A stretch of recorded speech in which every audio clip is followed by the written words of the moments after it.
మీ business ఏదైనా మీ ఊర్లో promotion చేయాలంటే అది సుమన్ టీవీతోనే సాధ్యం. ఇప్పుడే సంప్రదించండి.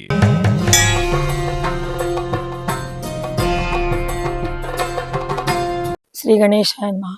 దేవాలయాలు సందర్శిస్తున్నప్పుడు ప్రదక్షిణాలు ఎలా చేయాలి, తీర్థ ప్రసాదాలు ఎలా స్వీకరించాలి, తీసుకున్న ప్రసాదాన్ని ఎట్లా స్వీకరించాలి అనే విషయాలు తెలుసుకుందాం. ముఖ్యంగా తీర్థం తీసుకోవడంలో కుడి అరిచేతిని పెద్దన వేలిని ఉంగరం వేలు దగ్గరగా మలిచి దానిపై చూపుడు వేలిని గట్టిగా పెట్టి గోముఖం ఆకారంలో తీసుకురావాలి అరిచేతిని. అందులో వేసిన తీర్థాన్ని పూజారి గారు మంత్రం చదువుతారు. అకాల మృత్యుహరణం, సర్వ వ్యాధి నివారణం, అనేక జన్మ పాప సంహారం లేక అనేక వ్యాధి నివారణం, పరమేశ్వర పాదోదకం పావన శుభం.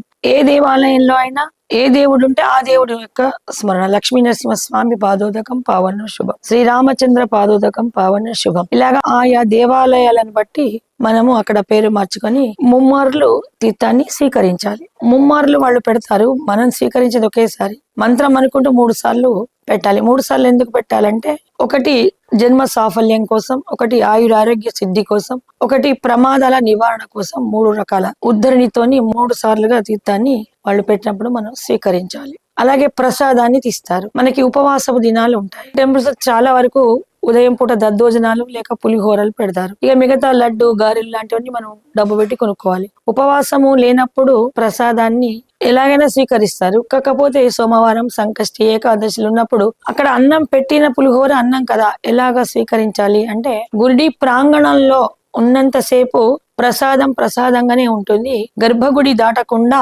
మనము ప్రసాదాన్ని స్వీకరిస్తే దానికి అన్నము అనేటువంటి అన్నాన్ని స్వీకరించిన ఫలితం ఉండదు, ప్రసాదాన్ని స్వీకరించిన ఫలితమే ఉంటుంది. అలాగా తీసుకోవచ్చు. లేకుంటే చాలా గట్టి నియమాలు, సంతోషి మాతలు, వేద వ్రతాలు, దీపావళి వ్రతాలు, కేదార గౌరీ వ్రతాలు ఉన్నప్పుడు దేవాలయం సందర్శిస్తున్నప్పుడు వాళ్ళు ఇచ్చిన ప్రసాదాన్ని ఎవరికో ఇచ్చేయకుండా అక్కడ దైవాన్ని ధిక్కరించినట్టుగా, దైవాన్ని దూషించినట్టు ఫలితం పాపం వస్తుంది. కాబట్టి ఆ ప్రసాదాన్ని దూరం నుంచి కళ్ళకు ప్రసాదాన్ని దైవంగా స్మరించి నమస్కరించుకొని మనసులో ఒక్కసారి ముక్కు దగ్గర పెట్టుకుని ఆగ్రహణం అంటే వాసన చూసి చిన్నపిల్లలకు గాని ఇంకెవరికైనా మనం ఆ ప్రసాదాన్ని ఇవ్వవచ్చు.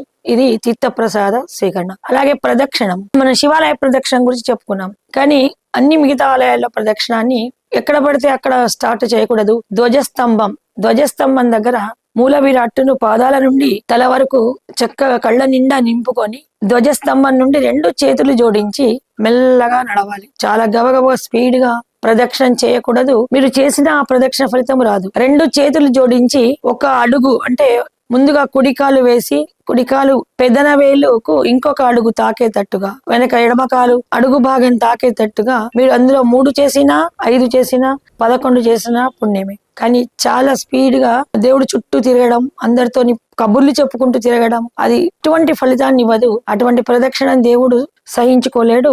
చేయకున్నా పర్వాలేదు, ఒక ప్రదక్షిణ చేసినా మనస్ఫూర్తిగా దేవుణ్ణి స్మరిస్తూ నమస్కరిస్తూ మెల్లగా. ఉదాహరణకు ఒక గర్భిణి, 9 నెలల గర్భిణి చేతిలో నీటి కుండను పట్టుకొని తొణకకుండా ఎలా నడుస్తుందో అలాగా మనది మనం ఊహించుకొని అలాగా ప్రదక్షిణాన్ని చెయ్యాలి. స్వస్తి.